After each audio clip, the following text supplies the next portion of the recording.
In Burbank, California, there is a man who has hosted The Tonight Show for over 20 years. Amassed over 200 cars, sold out arenas across America every weekend for 50 years, and on any given Tuesday night is standing in his kitchen preparing dinner for his wife, who might not even be aware of the year. He is among the most well-known faces in the history of American television. Quietly, he is also among the most tested. The left part of his face was burned by a gasoline fire in November 2022, critical care, skin grafts, and third-party burns. In 2 days, he returned to his job. 2 months later, he injured his leg when a motorcycle wire that he had not anticipated tore across his torso. He resumed his journey. He tumbled 18 meters down a hill outside a Pittsburgh hotel in November of 2024, swollen eye, fractured wrist, and bruised face prior to a show he was still supposed to perform.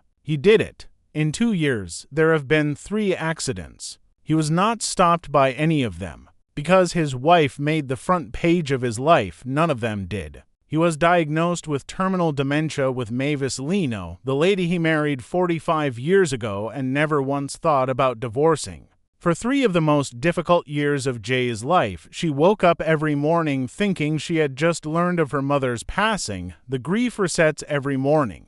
He was there every morning. He refers to it as purpose. He describes it as fortunate. You must wonder how a man manages to carry all of that. He claims to feel fortunate despite the fire, the falls, the fractures, and the unending pain. If you've ever laughed, Jay Leno has given you the impression that someone on TV genuinely worked for a living and meant it. Hit such as an homage to the man who, despite everything, showed up every night. Because Jay Leno's tale is not one of celebrity. It tells the tale of what transpires when the cameras stop recording and the actual job starts. On April 28, 1950, James Douglas Muir Leno was born in New Rochelle, New York, a city that is both close enough to dream about Manhattan and distant enough away to understand its distance. By any early standards, he was not a child who would have been considered outstanding.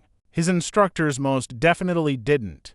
Jay Leno was diagnosed with dyslexia by the time he was old enough to attend school. In the 1950s and early 1960s, this learning disability was not handled with tolerance or compassion. It was handled frustratedly. His parents were informed by his teachers that he was slow, the most practical future for young James Leno. According to one instructor who was aware of the casual cruelty that institutional systems may engender, was a vocation using his hands, like working in a factory or performing manual labor. It wasn't because he wasn't smart, but rather because the system he was in didn't have the means to detect it. Angelo Leno, his father, was an insurance salesman who valued punctuality, honoring commitments, and the common dignity of hard labor. His mother, Catherine, was a Scottish immigrant with a keen sense of humor and a passion for language. Together, they provided Jay with something that the educational system did not. The belief that comedy was a valid way to exist in the world and that effort was more valuable than skill. Comedy was what rescued him in the manner that sometimes a tiny thing may save someone before they realize they need it. Just absorbing it, not doing it yet. He found that nothing else in the room had the same effect as making them laugh. It happened right away. It was clear. Additionally, a joke either landed or failed, and the audience always informed you which, unlike a written test that his dyslexic brain could not traverse the way his classmates did. In his early teens, he started giving performances in parking lots, hallways, and rear of classrooms with the teachers back to him rather than on stages.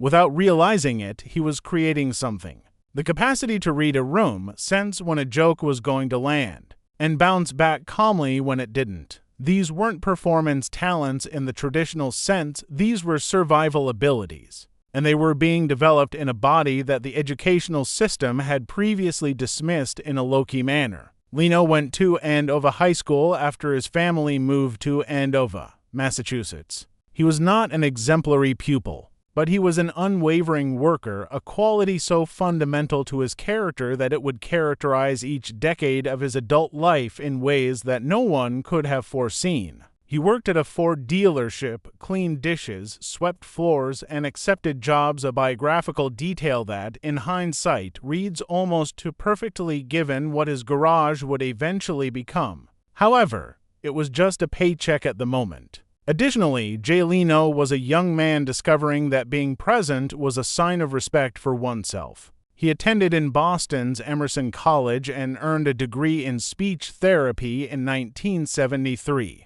Considering that he is a man who will virtually never stop talking for the next 50 years. This decision is especially ironic. However, Emerson bestowed upon him something more significant than a certification. It provided him with entree to the Boston comedy circuit, one of the nation's most competitive and legitimately challenging venues in the early 1970s. Comedians from Boston around that time did not have easy audiences. They had antagonistic ones. The room would not pardon them if they weren't good and consistent. Jay Leno was excellent and incredibly reliable from the start. He traveled to New York by car. He traveled to Los Angeles by car. Anywhere he was allowed to stand in front of a microphone, he would perform. And even in the years when no one would, he stood in front of one and determined what needed to be changed. Somewhere along the way, the youngster who had been told by his teachers that his ceiling was low came to believe that ceilings were the concern of other people. He was constructing something. He had no idea how big it would get yet. For a young comic with no connections and a thick Massachusetts accent, Los Angeles in the middle of the 1970s was not a friendly place. It was a metropolis that created stars in the same way that a river creates silt by applying tremendous pressure over time, with the majority of what is carried along never making it to the surface. The important room was the Comedy Store on Sunset Boulevard. The audience knew what they expected when they arrived, and they weren't afraid to let you know when you didn't meet their expectations. It was a place where careers were established or quietly buried. Jay Leno brought precisely to items to the Comedy Store. He possessed a work ethic that verged on the pathological and material that he had spent years honing over the challenging Boston circuit. Every night he could get on stage, he gave a performance. He wrote while he was unable to perform on stage. He performed once more after finishing his composition. Leno easily outworked everyone in the building. According to the other comedians who worked in that era, including David Letterman, Richard Pryor, and Tom Drean, he was genuinely unable to stop, not out of desperation. He met David Letterman during these years, and their connection would go on to become one of the most important, complex, and widely misunderstood relationships of his career. They were classmates in the 1970s. They shared the same bills, performed in the same venues, and exchanged the same respect that comedians show one another when they saw true talent. It was unimaginable to anyone who saw them perform at the Comedy Store in 1976 that their names would eventually be spoken in relation to a dispute that engulfed the late-night television industry. They were just two extremely gifted men attempting to be humorous in a tiny space. Johnny Carson made the television breakthrough.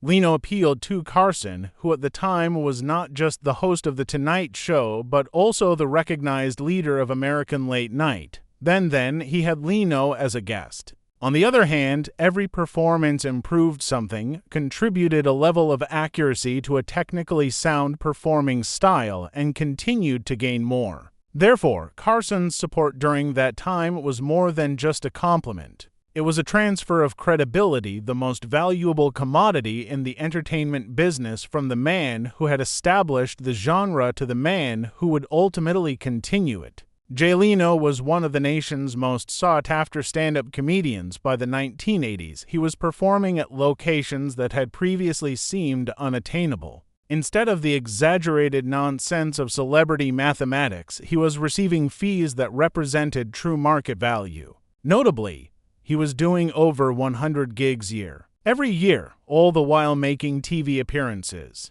building his TV persona, and running what was by that point a tiny, extremely effective business that was essentially just him and his discipline. He was appointed permanent guest host of The Tonight Show in 1987. Which effectively meant that he took over as host when Johnny Carson wasn't present. This was no little task. Millions of people watched The Tonight Show every night in the late 1980s. In its time slot, it was the most watched show. It was an audition in front of the entire nation to be trusted with it while Carson was away. And there was no denying Leno's calmness in handling it. The question of succession became one of the most popular dramas on American television after Johnny Carson declared in 1991 that he would retire in May 1992. David Letterman and Jay Leno were the two names that were mentioned the most. What took place after that? NBC management choice to give Leno the chair. Letterman's move to CBS, the late-night war which the media covered for more than 10 years with the frenzied zeal of journalists covering a military operation, has been covered in great detail and, in Leno's opinion, largely inaccurately. Jay Leno didn't care about politics. The chair was important. He took the stage for the first time as The Tonight Show with Jay Leno's permanent host on May 25, 1992. His age was 40-, for 20 years. He had been striving for this moment not by fishing for it, but by being so nice all the time that it had no choice but to come. The subsequent Tonight Show run was not an afterthought. It served as a monument for 22 years, from 1992 to 2009 and from 2010 to 2014. In America, Jay Leno was the most popular late-night host. The show attracted 5 to 6 million people each night during his prime. The Primetime Emmy for Outstanding Talk Show Host went to him. Once more, he prevailed. He secured deals that made him one of the best-paid actors in American television history with an annual compensation that peaked at $30 million. And he continued to perform the thing that had always characterized him through every year of The Tonight Show. Every contract negotiation and every piece of press coverage that attempted to make his narrative seem more convoluted than it actually was. Even though he was anchoring the most popular late-night television program 5 times a week, he continued to perform stand-up every weekend with over 100 events annually, year after year. Every dollar he made on television was deposited into a bank account. He subsisted on the money he earned performing stand-up. People who heard about it frequently thought it was an exaggeration because it was such an extreme and paradoxical discipline. It wasn't. Jay Leno is a man who rose to the pinnacle of American television and continued to work in the same rooms because he believed that his job was more than just a means to a goal. The point was the job. The boy from New Rochelle, who no one had anticipated anything from, had evolved into something for which no one had a clear term. An institution, not just a star or a presenter. A guy whose voice and face were among the most recognizable in the nation for 22 years because he was so deeply ingrained in the weekly rhythm of American life. And he accomplished this by being present each and every night. Some men become silent when something horrible occurs to them. They pull back. They allowed the incident to become the narrative.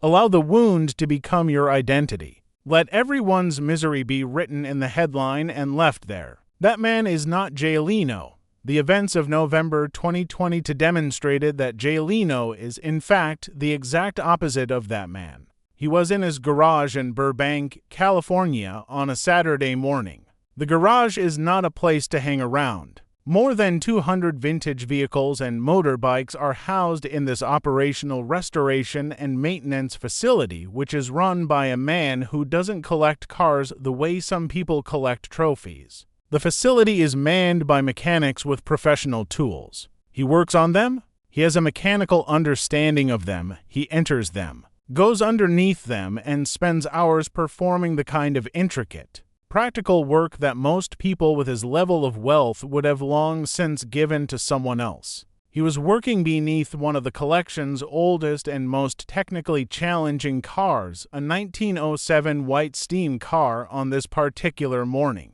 There was a blockage in a fuel pipe. The car's steam system suddenly sprayed gasoline in his face while he was lying underneath it trying to clear it. A spark ignited. The fuel caught fire. Jay Leno's face was burning on the left side. His burns were categorized as third-degree, the most serious type.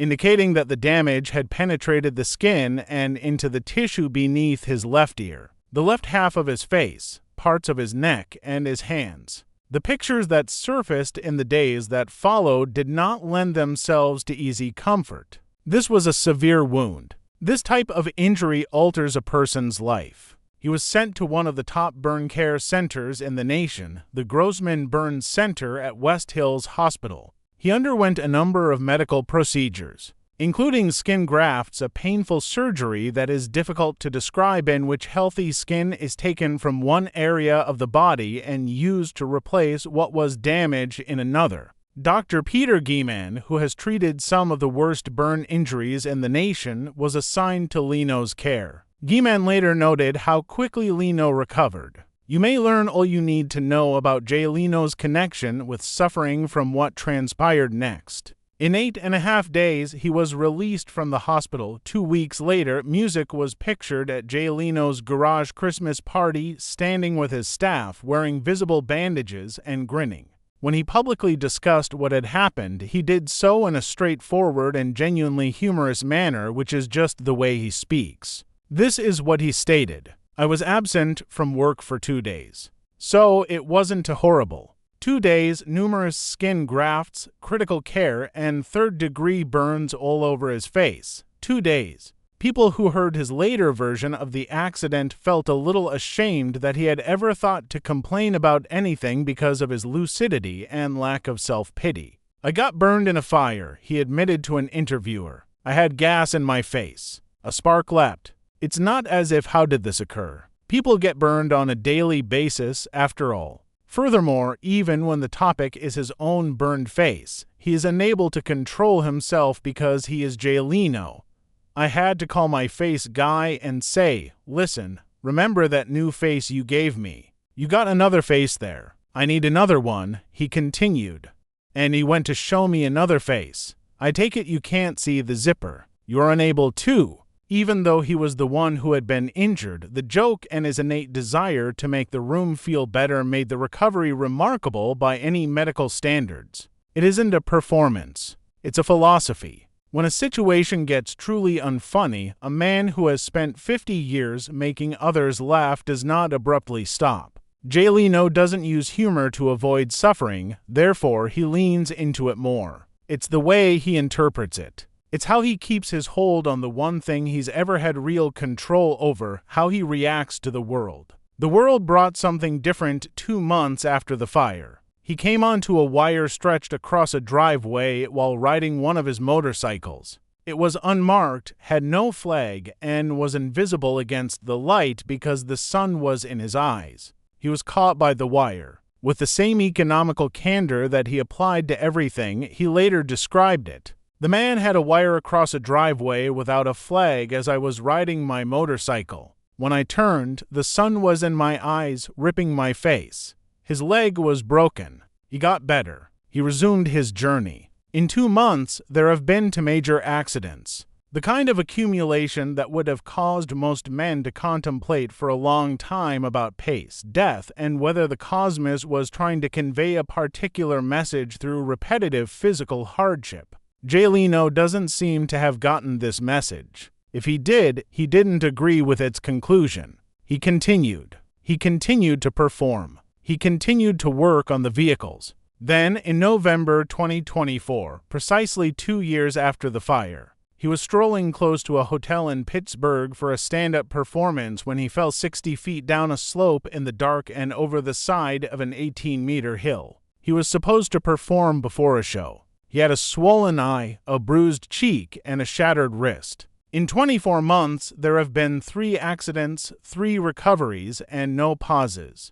The man had spent his entire adult life denying the existence of ceilings after being taught as a child that his ceiling was low. The physical world tried to put a ceiling on him 3 times in 2 years using fire, wire, gravity, and a hill in Pittsburgh. He glanced at it 3 times before returning to his work. However, fire and falls were insufficient to prepare him for what was waiting for him at home, something that no amount of physical toughness, strong pain tolerance, or show-up philosophy could make easy. When the person you have loved for 45 years wakes up every morning in an unresolvable anguish, how do you respond? Certain kind of courage don't look good on camera. It doesn't result in visible healing burns, visible fractures on an X-ray, or a Pittsburgh hill you can point to and say, "That is where it happened. That is what I survived." Instead, it's the kind of bravery that occurs in a kitchen at 6 in the morning when the person you love the most opens their eyes and the grief resumes.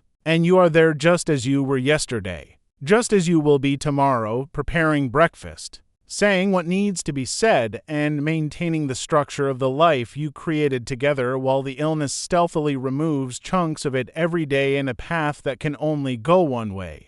This is the bravery that Jay Leno finds difficult to discuss. Not because he feels guilty about it, but rather because he doesn't think a discussion is necessary. He is honoring a pledge he made 45 years ago. This is not heroic, in his opinion. It's just the meaning of a promise. Since November 3, 1980, Mavis Leno, born Mavis Nicholson, has been Jay Leno's wife. She is currently 79 years old. They first met in 1976 at the Comedy Store, where Jay was developing his career one show at a time. She didn't require the entertainment industry to define her. She was and still is one of the most thoughtful individuals in his life. A dedicated feminist activist who worked for years with the Feminist Majority Foundation on women's rights in Afghanistan under Taliban control, long before that cause garnered the kind of widespread attention it would eventually receive. Because Jay Leno was well known, she chose not to wed him. Based on all the information at her disposal, she married him because she saw something in him that the rest of the world would gradually discover over the following few decades. Together, they made the decision to forego having children. It was a deliberate decision that neither of them ever publicly regretted. As Jay has stated numerous times and in various ways, it has been just the two of them for 45 years, not as a limitation, but as a wholeness. The diagnosis came with the unique brutality that a serious illness reserves for those who have created something valuable. Mavis Leno was diagnosed with advanced, progressive dementia, the type that neither plateaus nor reverses. Action was necessary due to the medical and legal ramifications for their shared lives. Additionally, Jay Leno submitted the necessary paperwork to create a conservatorship over his wife's estate in January 2024. On April 9, 2024, the conservatorship was approved, enabling him to legally oversee her affairs while the illness progressed. These are the facts as they are documented in the public domain. The dates, the legalese, the paperwork. However, the tale is not in the documentation. When Jay Leno made an appearance on the Today Show in November of 2025, he told the story. Few things Jay Leno has ever said in public have been able to stop the room like this description did. He informed the journalist that for around 3 years, Mavis would wake up every morning thinking she had recently learned of her mother's passing. Not a hazy sense of grief, not the fact that her mother had passed away years ago. The particular, personal, devastating sorrow of discovering that her mother is no longer with her every morning. Overnight, the grief was reset. It was fresh every morning. It was the first time every morning.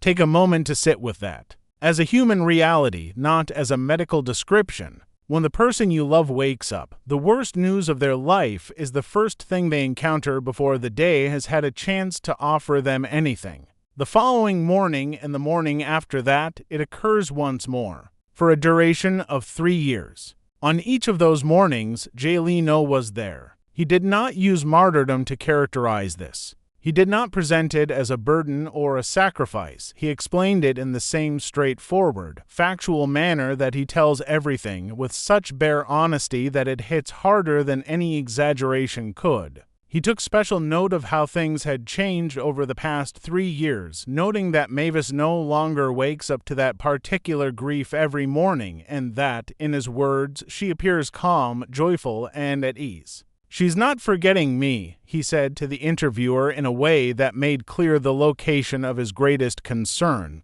That hasn't happened yet. For words that contain an entire marriage that hasn't happened yet, Not a denial, not a reassurance, an honest accounting of where they are right now in this moment on this morning with the full acknowledgement that the disease is still moving, still taking things, and that the line he is watching most carefully is the one that separates him from the version of his wife that can still reach him. She still can for now, and he is making the most of every morning that is true. The conservatorship papers, the medical terminology, the clinical progression of the disease. These are the scaffolding around a story that is not really about any of those things. It is about a man who has been knocked down by fire and steel and gravity and now faces something that cannot be healed in 8 days, cannot be walked off, cannot be processed with a joke about a zipper. And yet, and this is the thing that matters, he is not broken by it. He is shaped by it. There is a difference, and Jay Leno understands the difference better than most. What does a man like this look like at home on a Wednesday evening when the cameras are not there and the Tonight Show credits have long since rolled? For the last time, and the only audience is a woman who may or may not remember the year. He looks like a man cooking dinner. There is a version of this story that the culture knows how to tell. It involves a famous man, a long marriage, a wife with a serious illness, and a quiet, sympathetic transition toward a life that accommodates the new reality. Dinners with friends, a companion for events, a careful distance maintained between the public life and the private grief. The culture knows this story. It has told it many times. It has a vocabulary for it, a set of understood permissions, an unspoken agreement that a man in this situation has earned a certain latitude and that exercising it does not make him a bad person, only a human one. Jay Leno was told this story directly, not as a suggestion from a stranger, as advice offered by someone in his circle who told him plainly that he ought to consider finding a girlfriend. He rejected it with a completeness that left no room for further discussion. What he said publicly on the podcast Life Above the Noise with Maria Shriver in January of 20,126 was not delivered with anger or with the performative indignation of a man making a point for an audience. It was delivered with the same quiet matter-of-factness he brings to music everything. The tone of a man explaining something he genuinely cannot understand why requires explanation. I've said this a bunch of times. He told Shriver, you take a vow when you get married and people are stunned. They're so shocked that you would live up to it. Why? Why? One word, carrying 45 years of answer inside it. He went further. He noted something that is worth pausing on. Not because it is a condemnation of anyone in particular, but because it is an honest observation about the world he lives in and the culture surrounding him. Loyalty and commitment, he said, now surprise people. The decision to honor a vow, to stay, to keep showing up for a person who can no longer fully show up for you in the same way. This is now the unexpected choice, the remarkable choice, the choice that makes people stop and stare. While the opposite, stepping away, moving on, finding a workable accommodation with a difficult reality, has become so normalized that it requires no explanation and carries no weight. Jay Leno is not angry about this. He is simply noting it. And in noting it, he is without trying to, without any apparent awareness that he is doing it, holding up a mirror to something the culture does not always want to look at directly. He cooks dinner for Mavis every night. Not occasionally, not when he is in town and the schedule allows. Every night, he said it plainly in the way he says everything plain, the words "it's fine."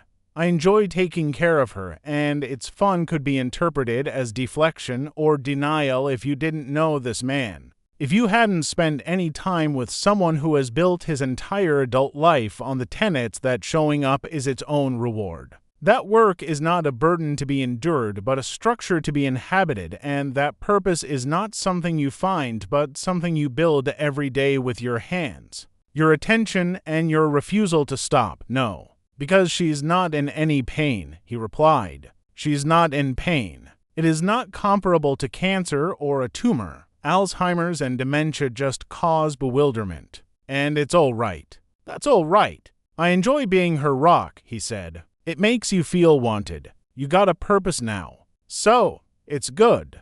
Purpose is the word that unlocks something because Jay Leno has had many sources of purpose over the course of 76 years, including the comedy clubs, the Tonight Show desk, the garage, and the stand-up stage he still walks onto more than 100 times a year. Mavis Leno is not in pain. She is confused. According to him, she is comfortable and happy on the mornings that allow it, but purpose, the way he uses it here, is not about achievement. It is not about audience size or box office or the number of cars in a Burbank facility. It is about being needed by a specific person in a specific way at a specific moment and meeting that need consistently without complaint because the meeting of it is itself the point. He is a man who spent decades being needed by millions of people he had never met and would music never meet. People who turned on The Tonight Show every night because his face meant something to them because his presence at that desk was a kind of stability in an unstable world.